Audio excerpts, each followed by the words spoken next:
Pat Foley is brought to you by Budweiser, the king of beers.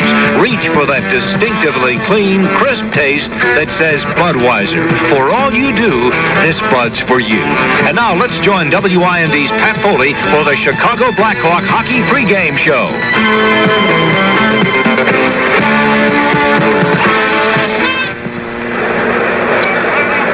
The Chicago Blackhawks are up against the wall now. They trail the Edmonton Oilers 3-0. This might be the last hockey game of the year for Chicago, but the Hawks have other thoughts. Hello again, everybody. This is Pat Foley along with Dennis Hull from Chicago Stadium, where the Hawks take on the Oilers in Game 4 tonight, and we'll have some more information after this timeout on WIND. Man during the regular season, and Messier in the playoffs with 14 goals in 11 games is not going to be able to play. He has been announced as a scratch. Mark Messier will not be in the lineup tonight for Edmonton, nor will Charlie Huddy, the free agent defenseman who emerged from obscurity this year to lead the National Hockey League in the plus-minus statistic with a plus 62. He also had 20 goals this year for the Oilers. Charlie Huddy has also been scratched. So two important losses for the Oilers tonight. Messier and Huddy will not be available. As far as the Blackhawks are concerned, you will hear a couple of new names, or at least fresh names. One of them will be Troy Murray. He will be in the lineup tonight for the Blackhawks after not playing at all in any of the first 3 games of this series. And the starting goaltender tonight, well, you'll hear that from Orval Tessier, and we'll do it after this timeout on WIND. Well, Orv, there's a flight about 2 o'clock leaving tomorrow for Edmonton. You going to be on it?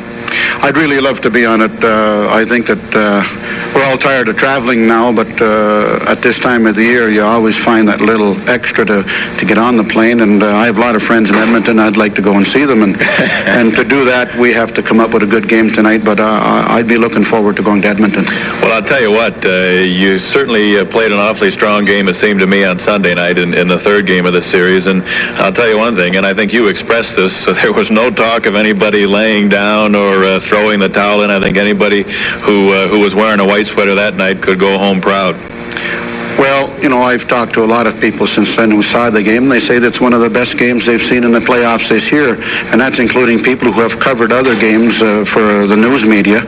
And every one of our players, and we had 20 dressed out there, certainly gave whatever they had, and I think some dug even a little deeper and brought out some reserve. And I expressed my disappointment for them that with all that they have done, that they had to lose, you know. And you don't pin anybody. It was a team effort, and I predicted the Savard line would come back out strong. They had a great game.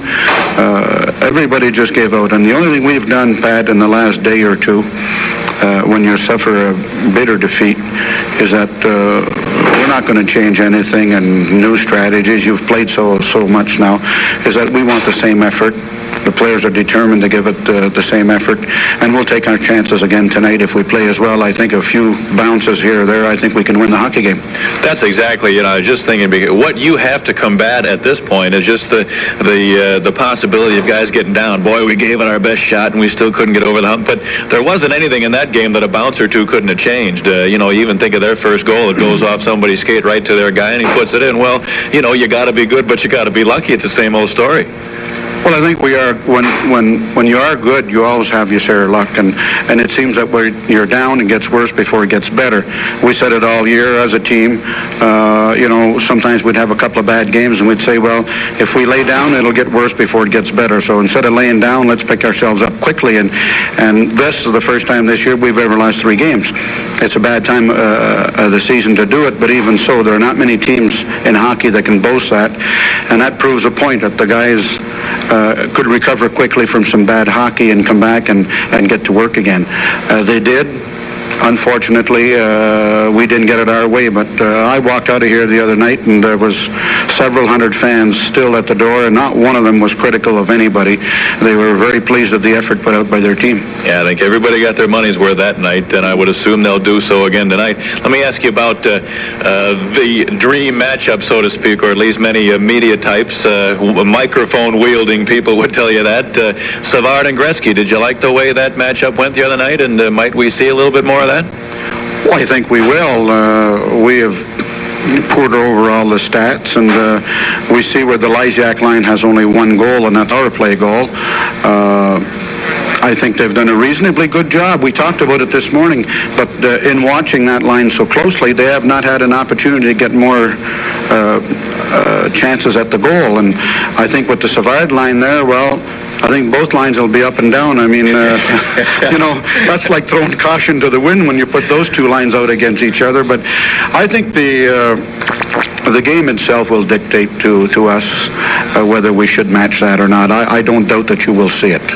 And especially if I'm watching to see if they have any injuries and if they change their lineup a little bit, then it may dictate who plays against who. But I don't know how you felt in the booth up there, but I know that I was thrilled to watch two lines of that caliber playing against each other. I don't think there's enough of it in hockey. I think I'm the one, just like the other 20 coaches, I see their top line go out there, I'm looking for my best checking line.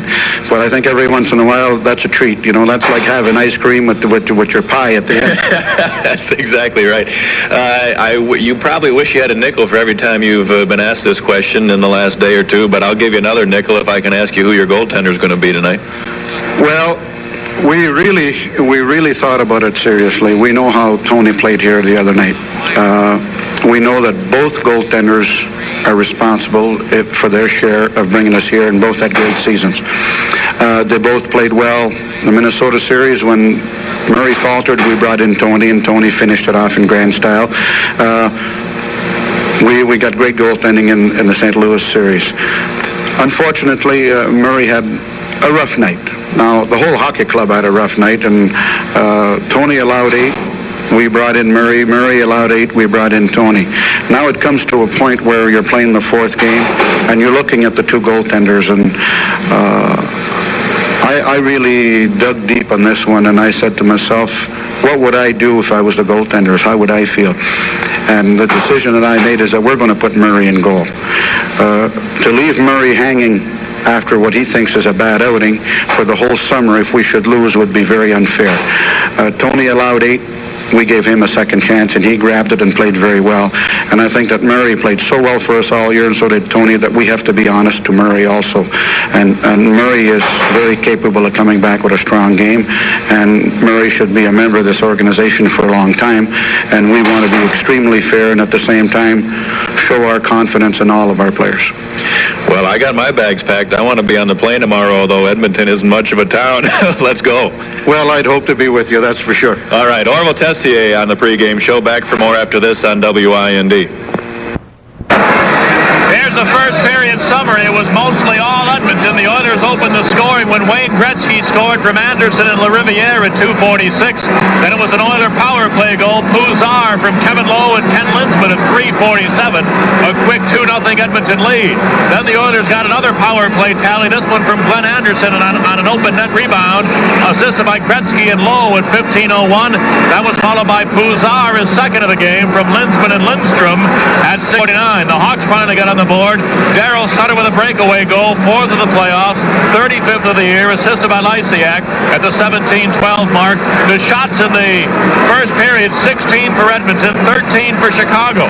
The score at the end of 1, Oilers 4, Hawks 1, and we'll be back to hear from one of my idols, the voice of the Blackhawks from years past, Lloyd Pettit, after this on IND. Guest between periods tonight is the owner of the Milwaukee Admirals of the International Hockey League, and if that doesn't ring a bell, this will. Lloyd Pettit, the former voice of the Blackhawks. And Lloyd, you don't know how many people through the year have come to me and said, whatever happened to Lloyd Pettit, we'd sure like to hear from him. So I thought maybe it'd be a nice time to catch up with you. How about those Admirals? Well, Pat, I'm very pleased with what you have to say about some of the fans down there in Chicago, remembering the old gray-headed Loud Boys. And as far as the Admirals are concerned, we're just proud as punch up here, Pat. We won our division. We got a bye in the quarterfinals of the playoffs because of winning our division. And we just took Kalamazoo out in 5 games in the semifinals, and we're heading for the finals of the Turner Cup competition. Well, I'm glad to hear that. I know one of the things that you've had a little bit of a tough time over the last couple of years trying to create support up there in Milwaukee. What has it been like this year with the success that your team has had? Well, you would think, Pat, that we would have a great deal more success as far as attendance is concerned with our home record this year, which is an Overall, right to this moment, Pat, we have won 34, lost 4, and tied 6. So out of those games, we've only lost 4 at home, but strangely enough, we still can't get the figures in attendance that we expected. By this time, Pat, I figured we'd have 5, 6, 7,000 for every game, but we just have not been able to do them. No, the figures show that we're up about 200 people a game in attendance over last year, but we still can't blast them loose up here, and we can't figure out why.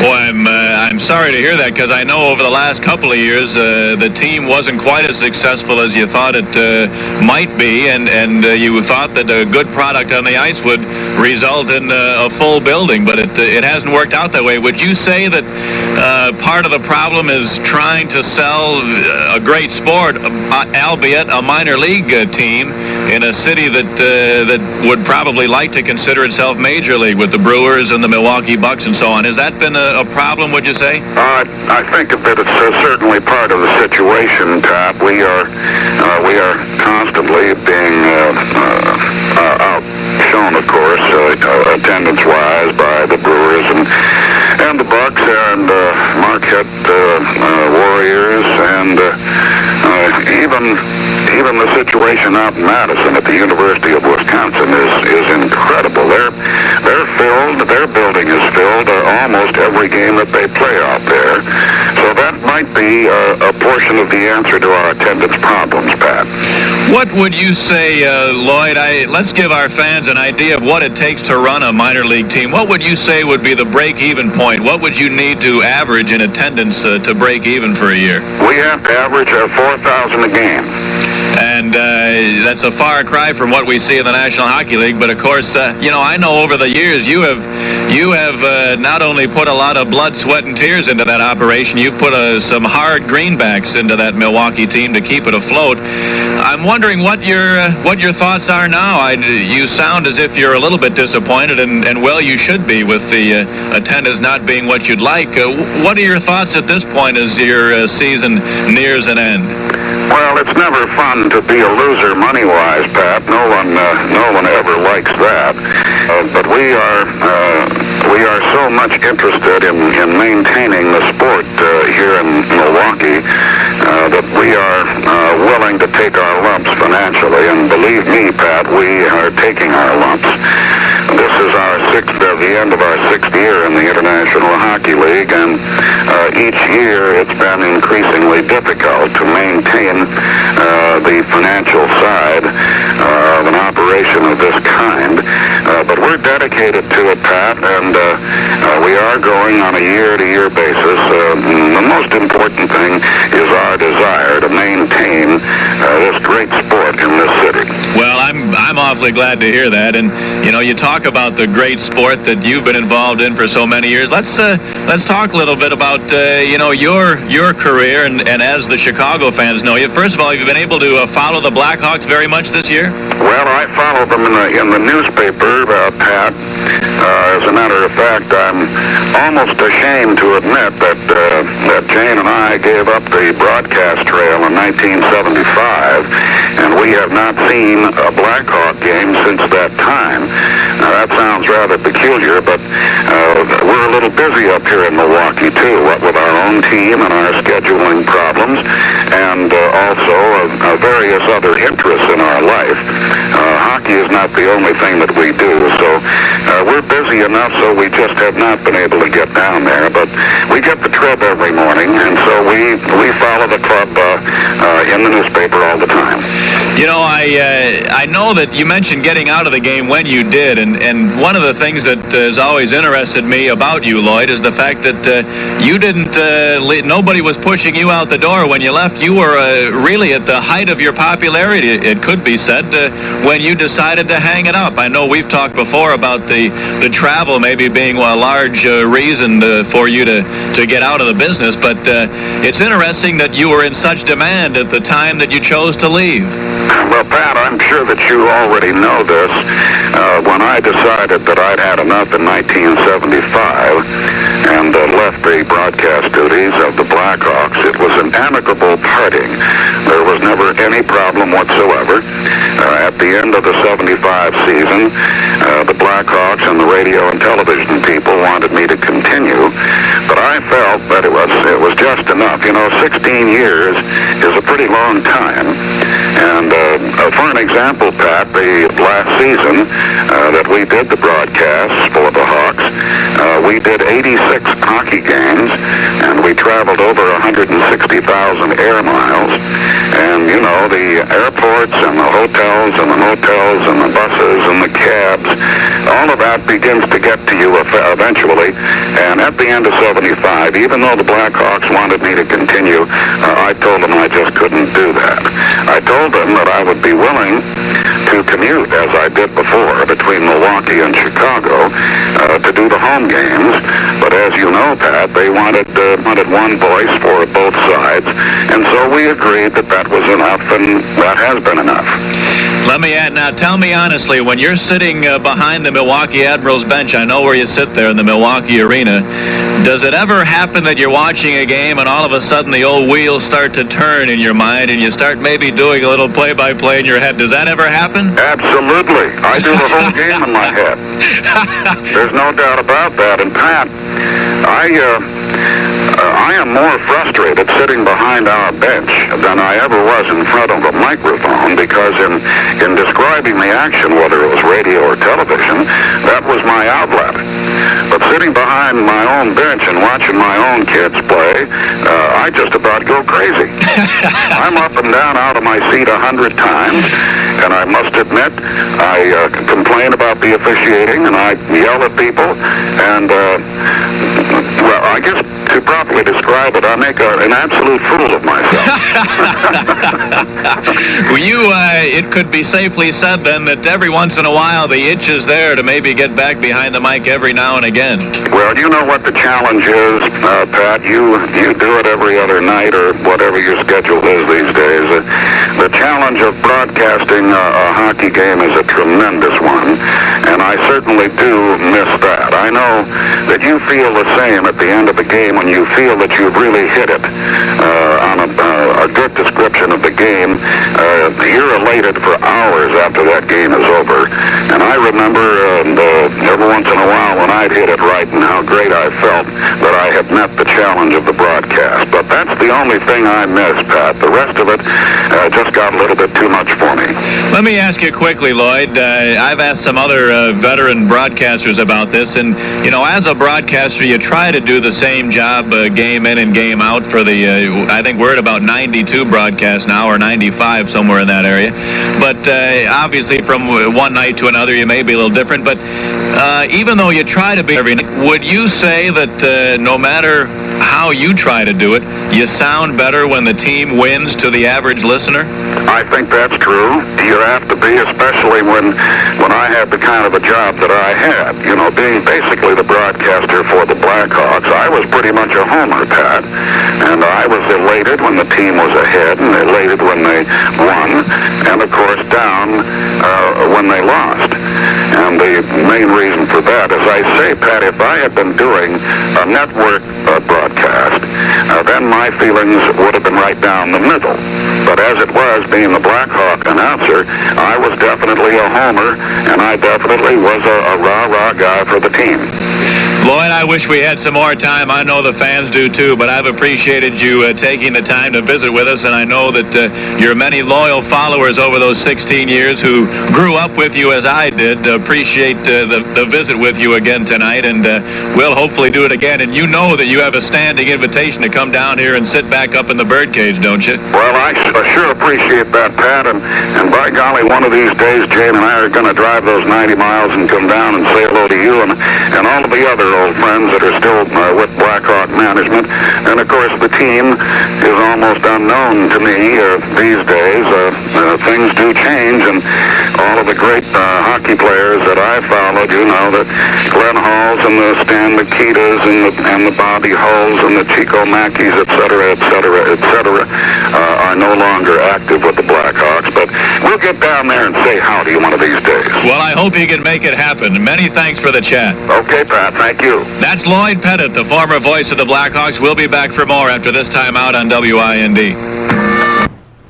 highlight summary now. The Oilers open the scoring. Yari Curry from Wayne Gretzky and Paul Coffey at the 2:38 mark to give Edmonton a 5-1 lead. But the Blackhawks, a couple of minutes later, struck back. Here's what happened.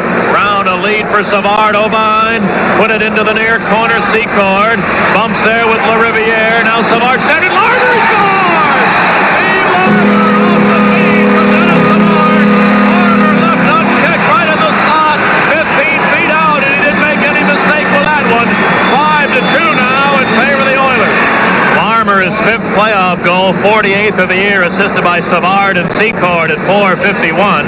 The Oilers came back when Dave Hunter scored shortly after a faceoff. Hunter from Cote at the 18:20 mark, and the Oilers with their big lead. The Hawks and the Oilers each had one minor penalty in the second period, and the shots on goal.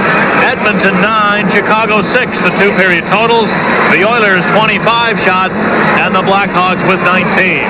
At the end of 2, it's the Oilers 6, the Blackhawks 2.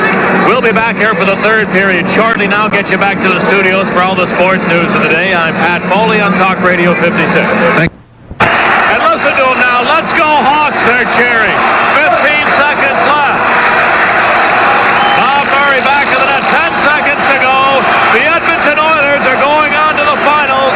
The Blackhawks season has come to an end, but their fans are up and saluting them. Here's the final horn going off.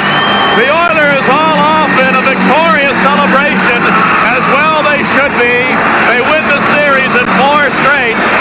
And the Blackhawks a little bit disheartened, but they have a lot to be proud of, and the fans are letting them know that right now. They're all out gathered around Murray Bannerman, congratulating each other, and now the crescendo builds. They're getting even louder. Pat, the most disappointing thing as a player, when this happens at the end of a series like this, you really feel badly that you've let the people down. But I think the Blackhawks can hold their heads up for the year that they've had. That they can. Now the ceremonial handshakes taking place at center ice as players from both teams line up, and the Blackhawks will be wishing the Oilers well, hoping that they can bring home the Stanley Cup championship. It looks like they'll be up against the New York Islanders. And a series that from time to time was very physical, this series, but the players now, again, as we say, exchanging the ceremonial handshake. Here's Gretzky coming over to shake Orval Tessier's hand. Orval is near his exit for the rink. He's not in the line, as the players are. And the crowd still standing and applauding the Hawks as they now begin to head to the dressing room. And we said it before, but I think it's a great bit of class that the Hawks fans are showing tonight. Their team gets beaten out in 4 straight. There was only one close game among the scores, and yet the fans still thanking their team for the excitement they've given them. Now a couple of the Edmonton players coming over to shake Orval's hand. Orval shaking all of his players' hands. He wants to make sure he thanks all of them for the year that they've given him. Now the last couple of players for the Hawks head off, and the crowd still roaring. That is just I like the feeling that we have here in the building tonight. There's a little bit of chemistry. So it's all over. The season has come to an end for the Hawks. Final score tonight, 6-3 Edmonton. We'll have the game summary after this. If you think this is the Chicago Blackhawks post-game show with Pat Foley, brought to you by Budweiser Light, the light beer with a clean, distinctive taste worthy of the king of beers. Bring out your best with Budweiser Light.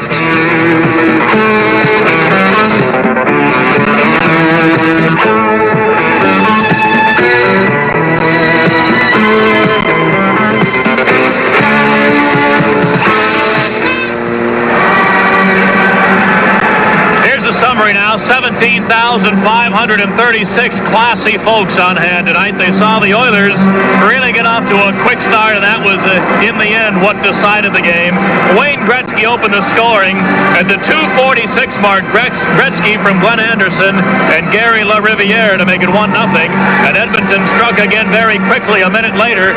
This one a power play goal from a newcomer, Yaroslav Puzar, 31-year-old rookie from Czechoslovakia, playing in his first Stanley Cup playoff game ever, and he acquitted himself awfully well in the first. He scored a power play goal from Kevin Lowe and Ken Linsman at 3:47 for a 2-0 Edmonton lead. Then the Oilers struck again on a power play, an open net rebound for Glenn Anderson, assisted by Gretzky and Lowe at 15:01 to make it 3-0.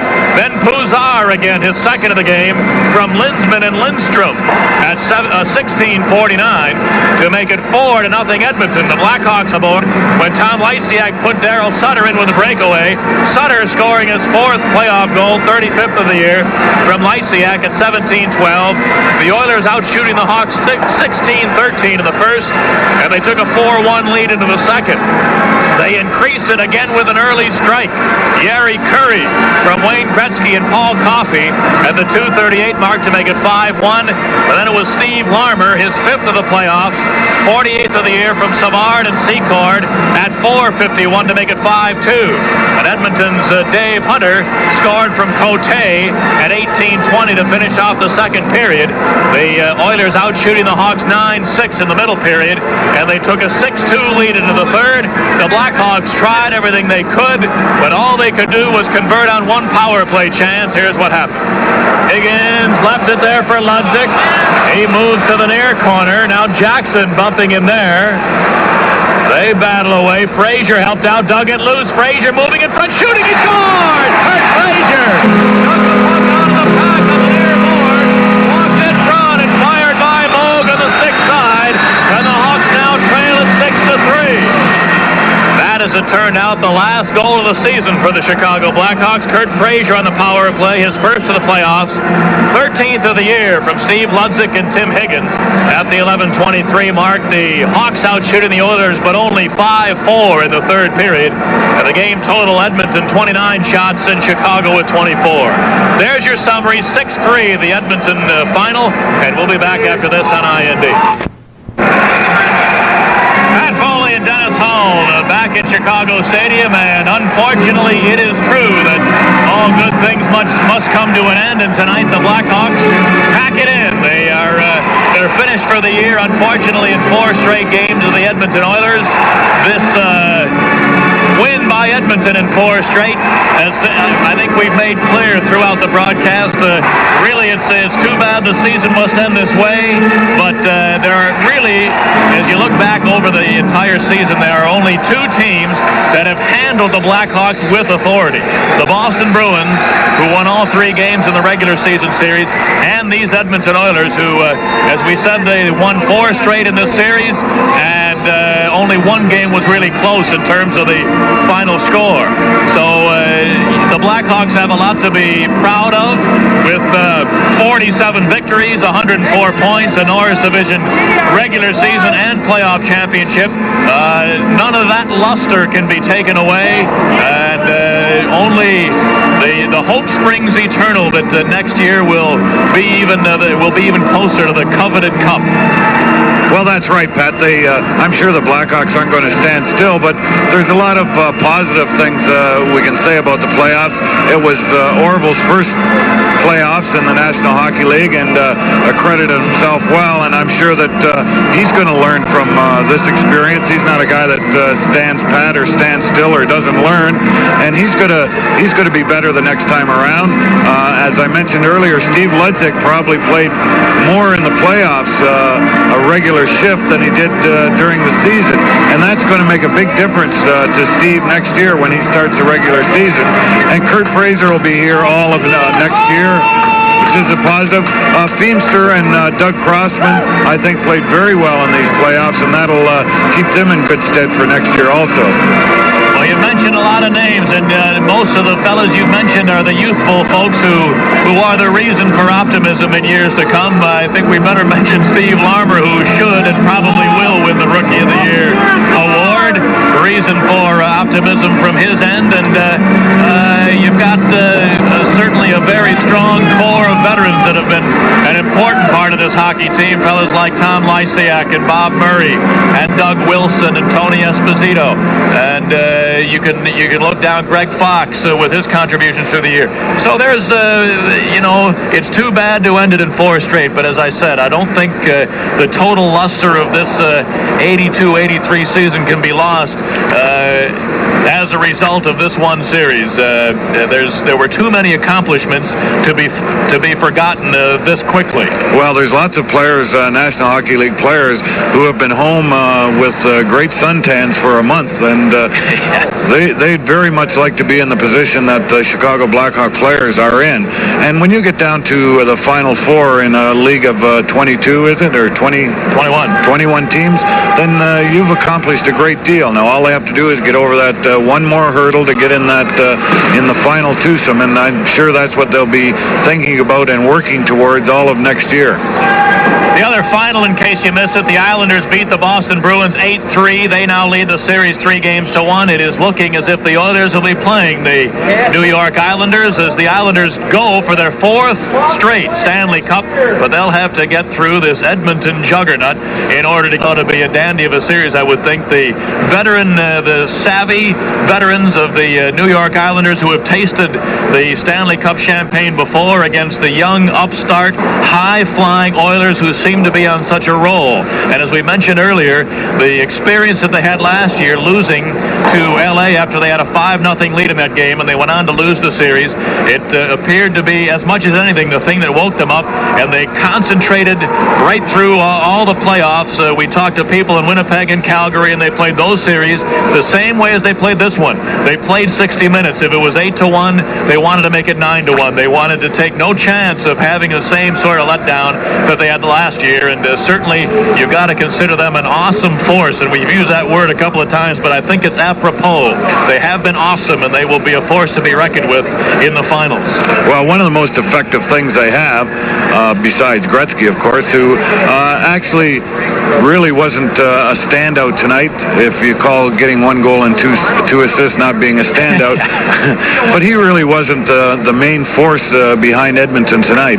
I think just their sheer team speed overcomes so many things in hockey, and I like the Blackhawks. I'm going to keep my fingers crossed that they can sweep the Islanders 4 straight, because besides having a new Stanley Cup champion, it would also make the Blackhawks look better in the eyes of everyone else.